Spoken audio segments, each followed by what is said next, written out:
suka baga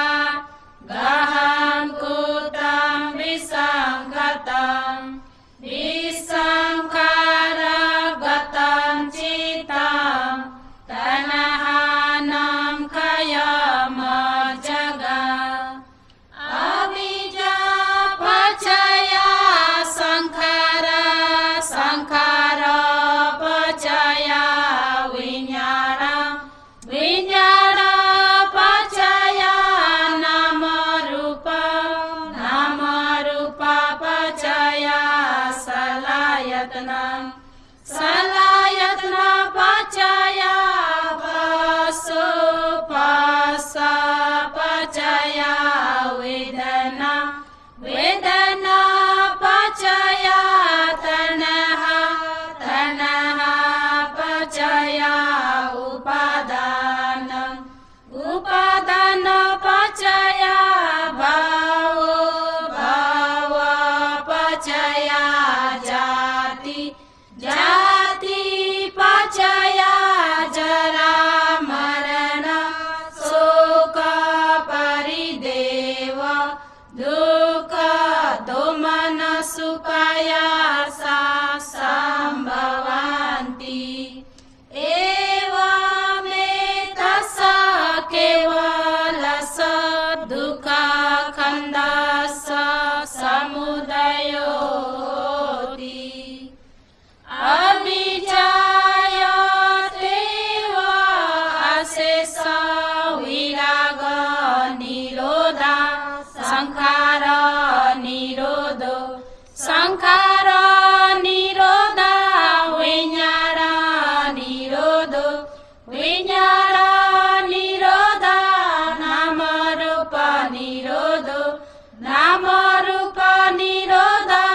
salayatna nirodho salayatna nirodha pasa nirodho pasa nirodha vedana nirodho vedana nirodha tanaha nirodho tanaha nirodha upadana nirodho upadana nirodha bhava nirodho bhava nirodha jati nirodho jati nirodha jara marana sukha parideva dukkha domana supaya sa nirojanti evametasa kevalasa dukkha khandasa nirodho hoti yada ave patu bhavanti dhamma atapino jayato brahmarasa atasakam kavapayanti sabha yato pajanati sahetu dharma yada have patu bhavanti dhamma atapino jayato brahmarasa atasakam kavapayanti sabha yato khayam panchayanam avedi yada ave patu bhavanti dhamma atapino jayato brahmarasa vidupayam titati marasenam suriyo va upasayamantalikam etu pacayo aramana pacayo adipati pacayo anantara pacayo samanantara pacayo sahajata pacayo anya अन्यमन्य पचयो निश्चय पचयो उपनिश्चय पचयो पूरे जात पचयो पछा जात पचयो आसेवन पचयो काम पचयो विपाक पचयो आहार पचयो इंद्रिय पचयो ज्ञान पचयो मार्ग पचयो समयुक्त पचयो विपयुक्त पचयो अर्थि पचयो नार्थि पचयो विगत पचयो अविगत पचयोति जयन्तो बुद्धिया मूले सख्यानां नन्ति वदनो एवमेव जयो होतु जयसु जय मङ्गले अपराजिता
चिन्तेय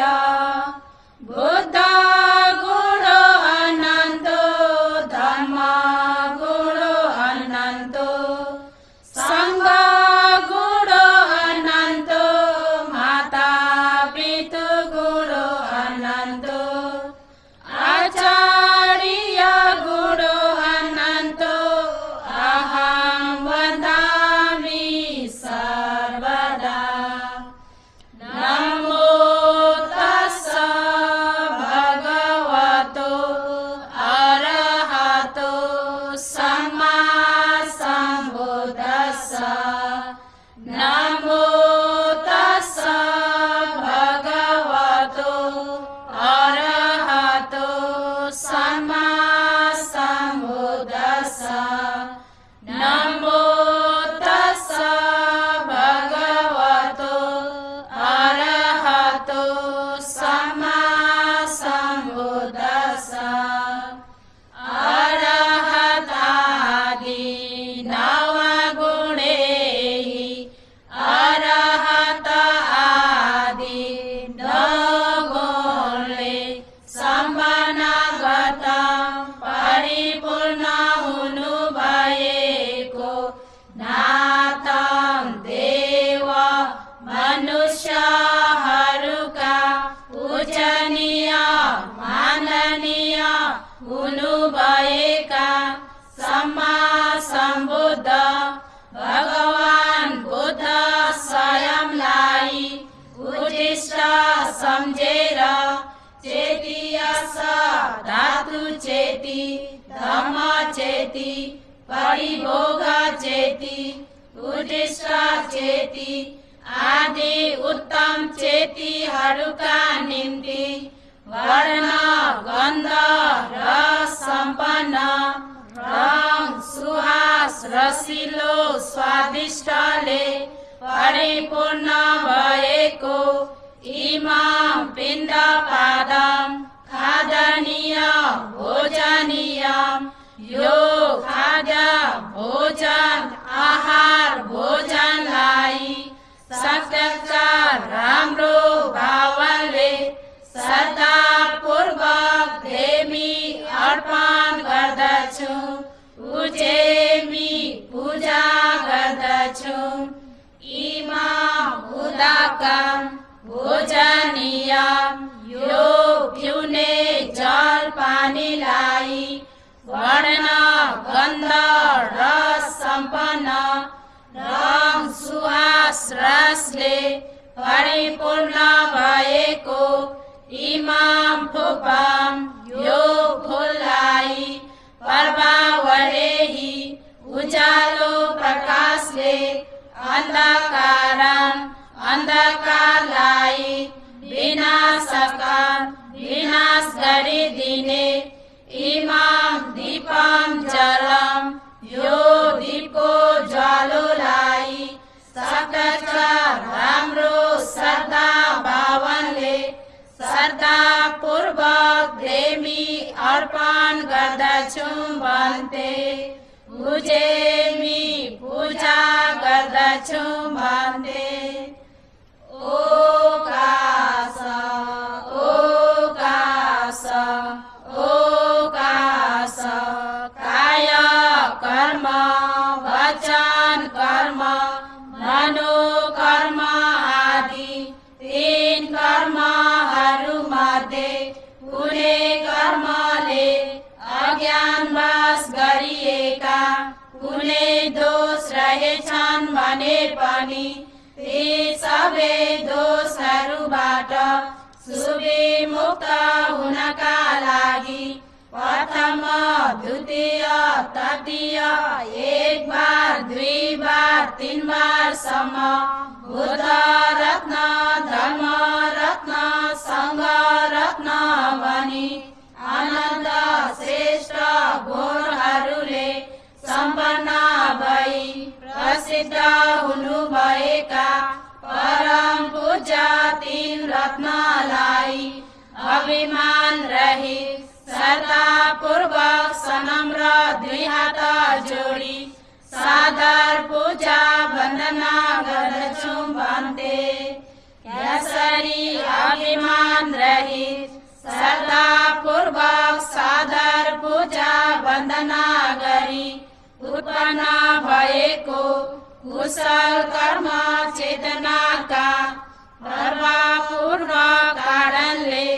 4 अपाय 3 दुर्दशा 8 दूषित पंच भय 4 विपत्ति पंच व्यसन 96 रोग वैसथी मिथ्या दृष्टि आदि वाचक तमुत्वहरूदेखि सदा सर्वदा दूर हुन पाएर मार्ग सत्य ज्ञान फल ज्ञानले परम शान्ति सुख निर्वाणलाई स्वयं साक्षात्कार गर्न पाऊँ भन्ते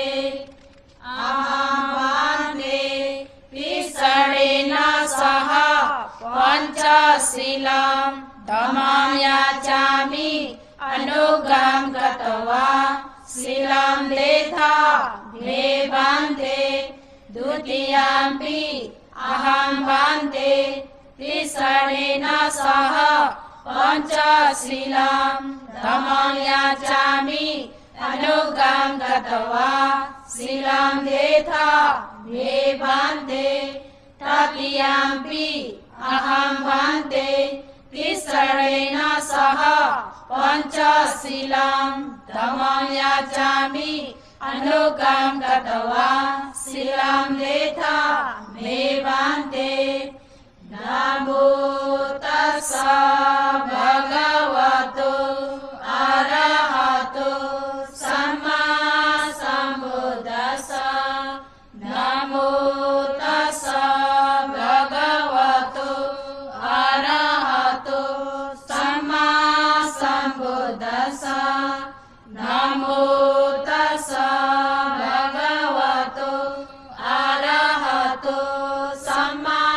सम्बुद्धिस्स बुद्धं शरणं गच्छामि धम्मं शरणं गच्छामि संघं शरणं गच्छामि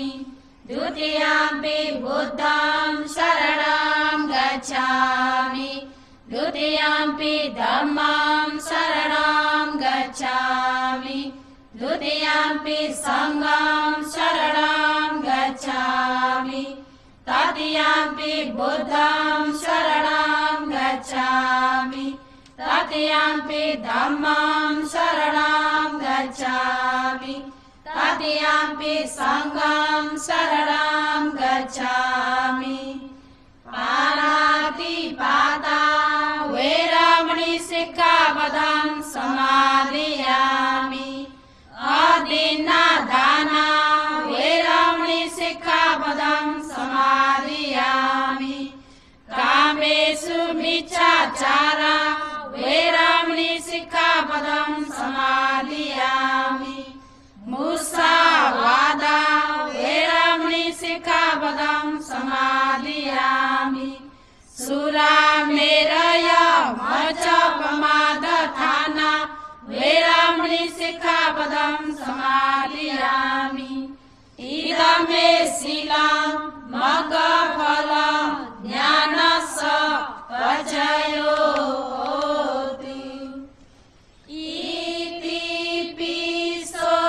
भगवान् अरहं सम्मा सम्बुद्धो विचाचरण सम्पन्नो सुगतो लोकवितु अनुत्तरो पुरुषः धम्मः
me bhikkhave ube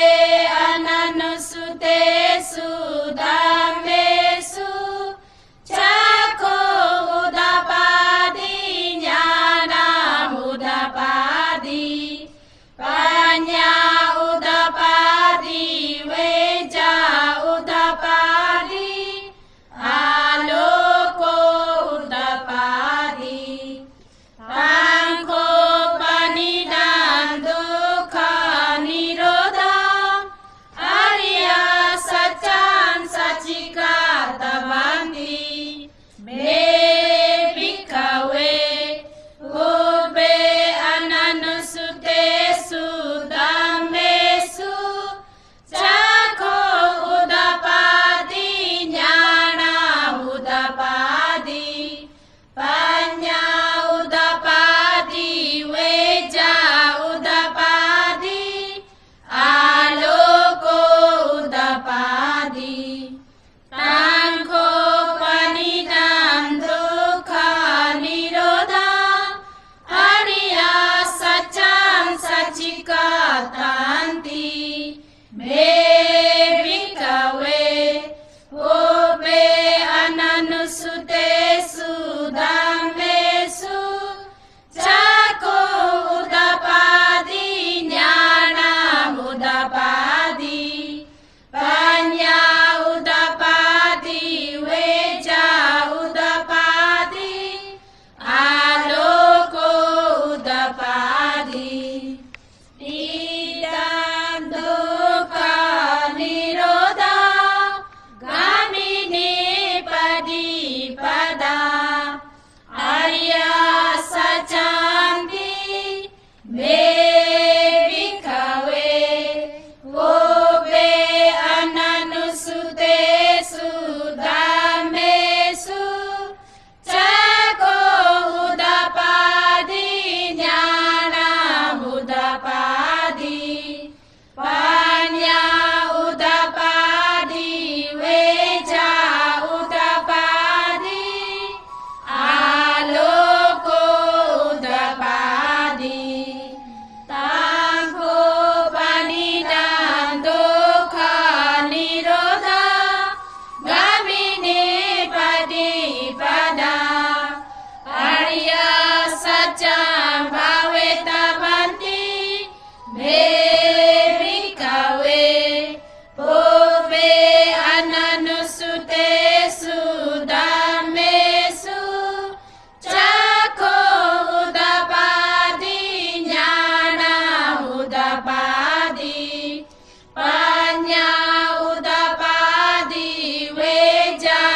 udapadi aloko udapadi tangko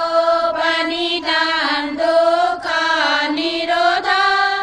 gamini padipada arya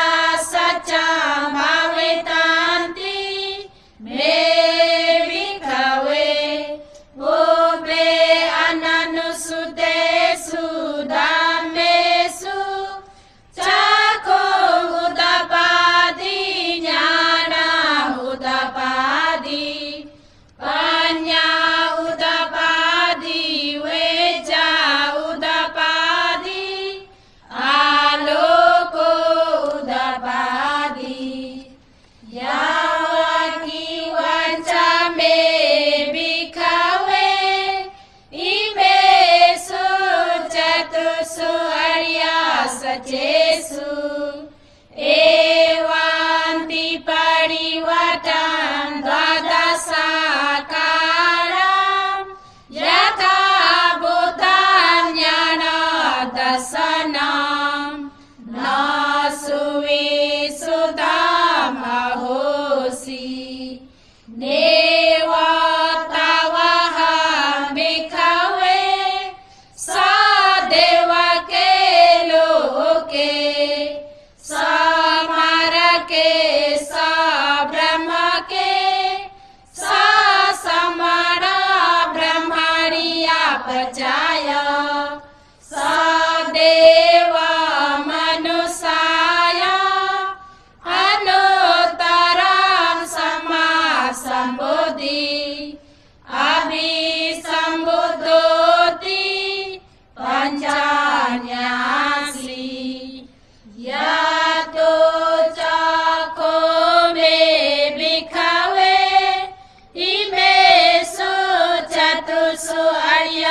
सचेषु एवान्ति परिवतं द्वादशाकारं यथा बुद्धं ज्ञानदर्शनं सुविशुद्धमहोसि अथाहं भिक्खवे सदेवके लोके समरके सब्रह्मके समरे ब्रह्मणिया पचाय सदेव मनुष्याय अनुत्तरं सम्मा सम्बुद्धि अभिसम्बुद्धोति पञ्चान्यासि ज्ञानाञ्जपनमे दर्शनम् उदपादि अकुपमे विमुक्ति अयमन्तिमा जाति नन्दिदने पुनः भवति इदं बहुच भगवान् अथमना पञ्चवगिया भिक्खु भगवतो भासितम् अभिनन्दति इमस्मिन् च पन्ना वेलाकरणस्मिन् धन्यमाने आयास्मतो कौरन्यास विराजवितमना धम्मचक्षुरुदपादि यं किञ्चित् समुदय धम्मं सम्बन्धं निरोधमन्ति पावति ते च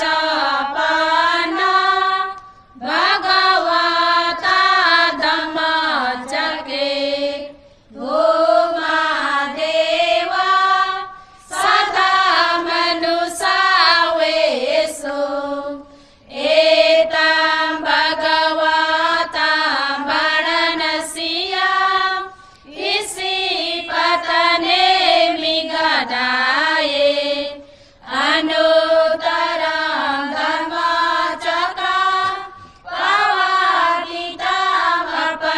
प्रवर्तितमपतिवधियां समरेण वा ब्रह्मणेन वा देवेन वा मरेण वा ब्रह्मोण वा केनचित् वा लोकस्मिन् उमानं देवानां सदा श्रुत्वा चतुर्महाराजिका देवा सदा मनुष्यावेषु एतं भगवता वाराणस्याम् ईशिपतने मिगधाये अनुत्तरं धम्मचक्रं प्रवर्तितमपतिवधियां समरेण वा ब्रह्मणेन वा देवेन वा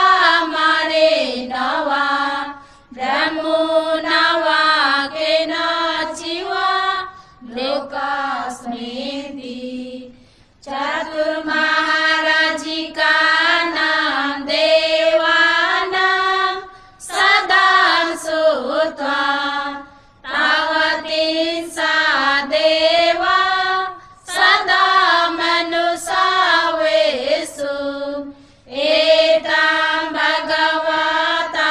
वाराणस्याम् ईशिपतने मिगधाये अनुत्तरं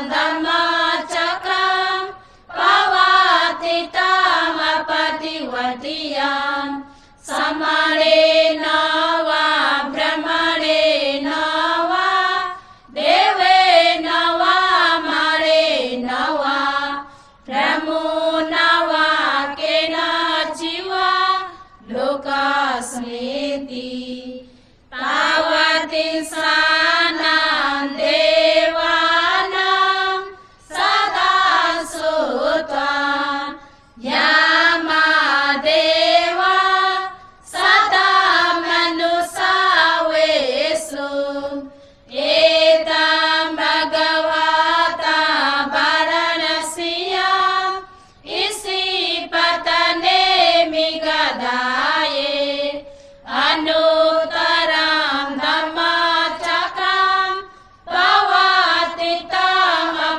प्रवर्तितमपतिवर्धियां समरेण वा ब्रह्मणेन वा देवेन वा मरेण वा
दुःखमुचामि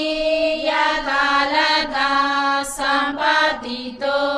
भावे गच्छामि कामासको सिमथा सांगो सिमथा देवता अवेरा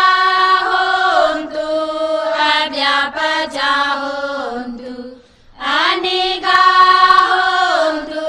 सुखियतानं परिहरन्तु दुःखमुचान्तु यथालता सम्पत्तितो भावे गच्छन्तु कामासका मम माता पितु आचार्यो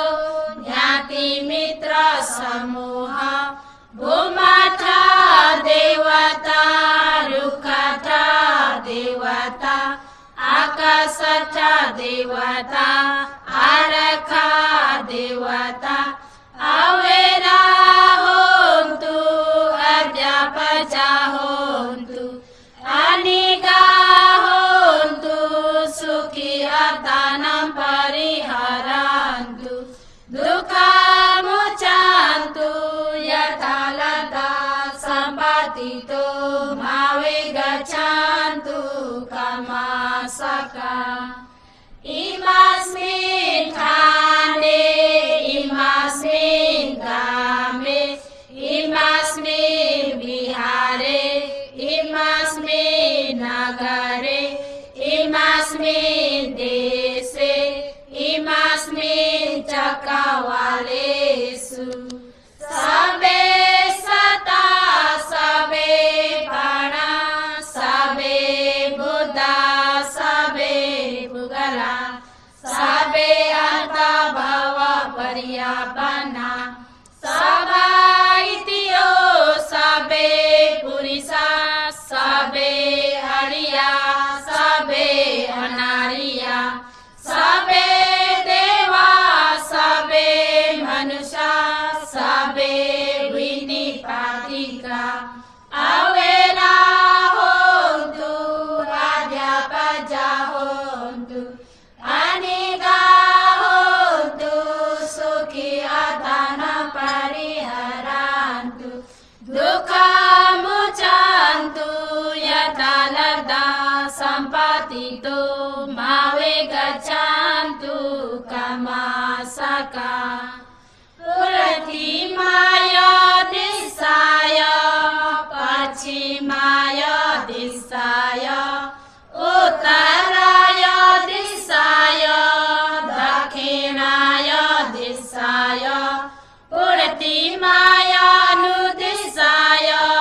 पश्चिमाय अनुदिशाय उत्तराय अनुदिशाय दक्षिणाय अनुदिशाय हेतिमाय दिशाय उपरिमाय दिशाय सबे सदा सबे प्राणा सबे बुद्धा सबे भूगला सबे अंतर्भाव पर्यापन्ना सबा इतियो सबे पुरुषा सबे हरिया सबे अनारिया सबे देवा सबे मनुष्य सबे विनिपातिका अवेरा होन्तु अद्यापजा होन्तु अनिगा होन्तु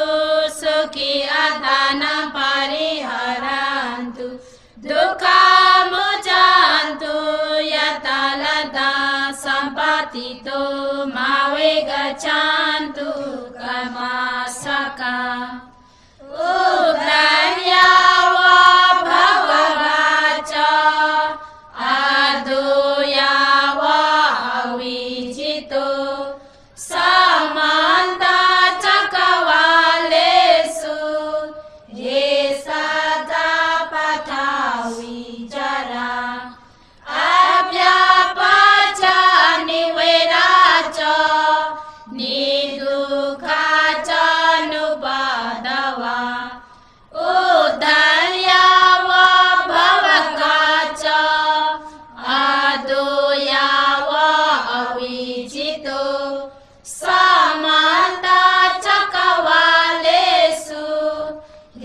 सदा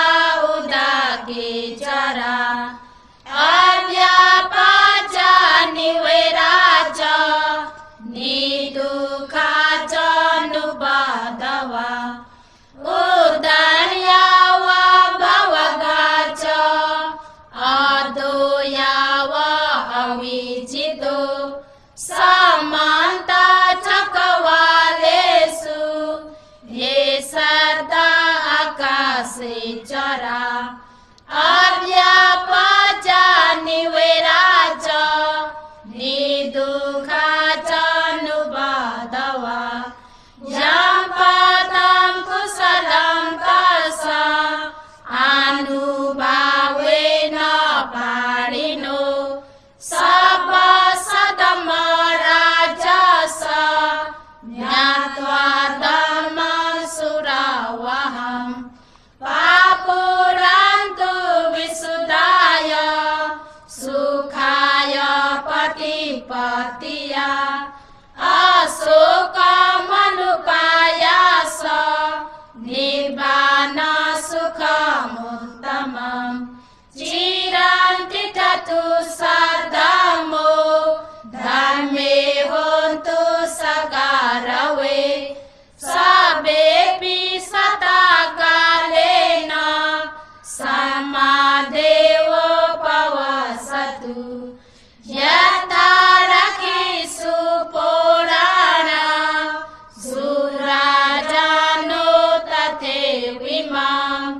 राजा रक्षन्तु धर्मेण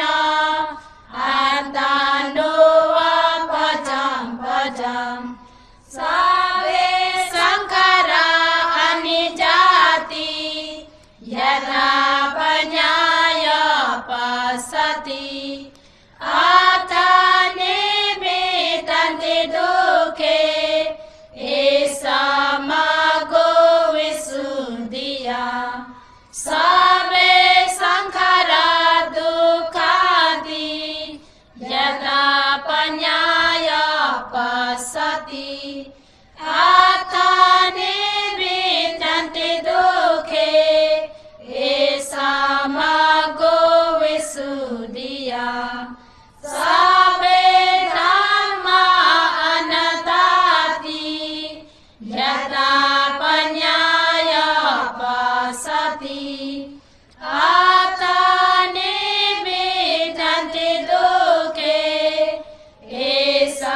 एषमगो विशुद्धिया हन्तदानि भिक्खवे अमन्त्रयामि वो वयोधर्मसंखारा अपमादेन समा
रखम वन्दामि सर्वसु सबे बुद्ध लभपाता पचेकानञ्च यो लभो अरहन्तनञ्च तेजेन रखम वन्दामि सर्वसु सबे बुद्ध तेजपाता पचेकानञ्च यो तेजो अरहन्तनञ्च तेजेन रखम वन्दामि सर्वसु सबे बुद्ध बलपाता पचेकानञ्च यं बलम् अरहन्तनञ्च तेजेन रखम वन्दामि सर्वसु सबे बुद्ध यशपाता पचेकानञ्च यो यशो अरहन्तनञ्च तेजेन रखम वन्दामि सर्वसु सबे बुद्ध सिरिपाता पचेकानञ्च यं सिरिम् अरहन्तनञ्च तेजेन रखम वन्दामि सर्वसु सबे बुद्ध जनपाता पचेकानञ्च यं जनम् अरहन्तनञ्च तेजेन रखम वन्दामि सर्वसु सबे बुद्ध निजपाता पचेकानञ्च यं निजम् अरहन्तनञ्च तेजेन रखम वन्दामि सर्वसु आज गरेको कुशल पुण्य माता पिता गुरु सहित सही रक्षक देवता गृह रक्षक देवता ग्राम रक्षक देवता नगर रक्षक देवता देश रक्षक देवता शासन रक्षक देवता शासन रक्षक देवता रुखठा देवता भूमठा देवता आकाशठा देवता चतुर्महाराजिका रावतिंसा देवता छ देवलोकका देवताहरू सबैलाई 20 ब्रह्मलोकका ब्रह्माजीहरू सबैलाई मनुष्य लोकका मनुष्यहरू सबैलाई 4 अपायका दुखीहरू सबैलाई 31 भुवनका प्राणीहरू सबैलाई नै आज गरेको कुशल पुण्य बराबर गरी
पतिपतिया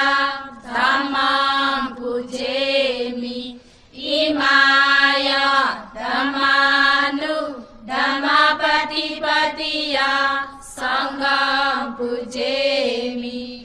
आदाई माया पतिपतिया जाति जरा व्याधि मरणाः परिमुच्यसामि इदमे पुण्यम् आसवक्षयं वहाहोतु इदमे पुण्यं निब्बानस्य पचयो होतु इदमे पुण्यं सर्वे सतानाम् अनुमोदन्तु एतावता च अम्मेहि सम्पदं पुण्यसम्पदं सर्वे देवानुमोदन्तु सर्वसम्पत्तिसिद्धिया दानं ददन्तु सदाय शीलं रक्षन्तु सर्वदा भावनाभिरता होन्तु गच्छन्तु देवता गता भवतु सर्वमङ्गलं रक्षन्तु सर्वदेवता सर्वबुद्धानुभावेन सदा सुखी भवन्तु ते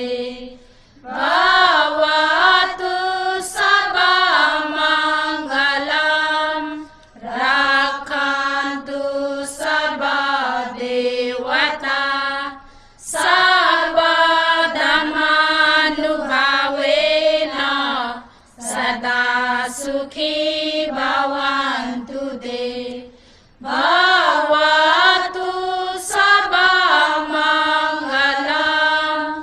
रक्षन्तु सर्वदेवता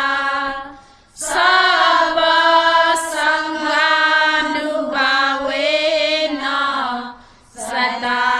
सुखी भवन्तु ते साधु साधु